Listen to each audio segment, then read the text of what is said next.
The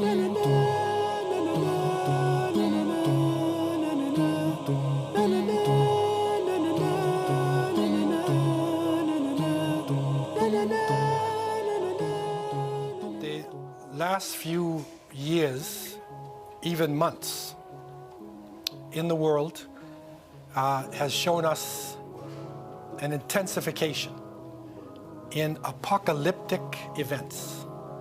And when I say that, I mean the things that are going on in the natural world. This is probably where the greatest apocalypse is. The natural world, the floods, the earthquakes, the hurricanes, the fires. What is happening in the natural world is unprecedented. The warming of the earth has actually reached a state that they have never imagined possible. Antarctica right now, the huge ice caps are melting. And no doubt, within the next few years, may Allah forbid, but the reality is in the next few years we will be witnessing some natural events which is going to change the relationship of people forever. The earth itself is, in a sense, throwing us off. Human beings have become, to a great extent, like a virus, where we literally infect the body. The places where so-called civilization goes in this past 300-400 years, it literally infects the environment, destroys the water, destroys the atmosphere, and causes confusion. Along with this extreme test that we're under, and many of the scientists came to the conclusion, and I learned about this many years ago when I was living in Southern Africa, because the scientists of the world had gathered in South Africa, which they considered to be one of the oldest places of human life. And they came to the conclusion that we are living in what they call the sixth extinction. Okay, so if you get a chance, Google this thing, sixth extinction in geology, archaeology, and found that, over the past hundreds and thousands of years, that because of climatic change, there have been major extinctions of life forms. So dinosaurs, invertebrates, different things have actually been made extinct, we believe, by the will of Allah subhanahu wa ta'ala. Because if dinosaurs were alive today, we wouldn't have a chance. But by the will of Allah, they were wiped out. This is the sixth extinction. And this one, scientists who don't believe in God say it is mammals and birds. Mammals and birds, we are being affected the heaviest by this extinction. And right now, over 50% of the mammals and birds on Earth have been destroyed, never to come back. And this sixth extinction, with the environmental change that is going on, is causing a major uproar and major changes that we are witnessing every day.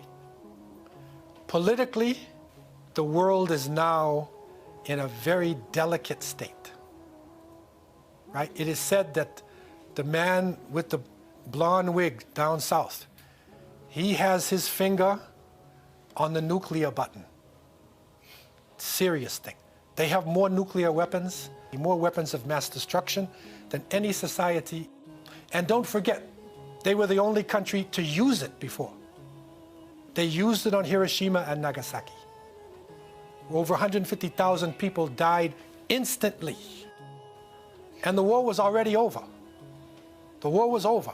They did not have to use the bomb. But they dropped the nuclear bomb on Hiroshima in Japan and then Nagasaki. So we are in what they considered to be, and they looked at the time of the world. There's only a few minutes left in actually our existence, politically and militarily.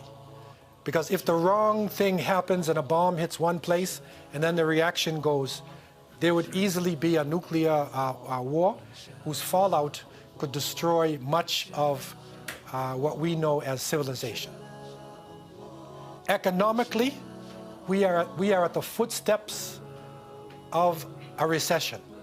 There was a great recession in 2008, right? There is another one which is about to strike again.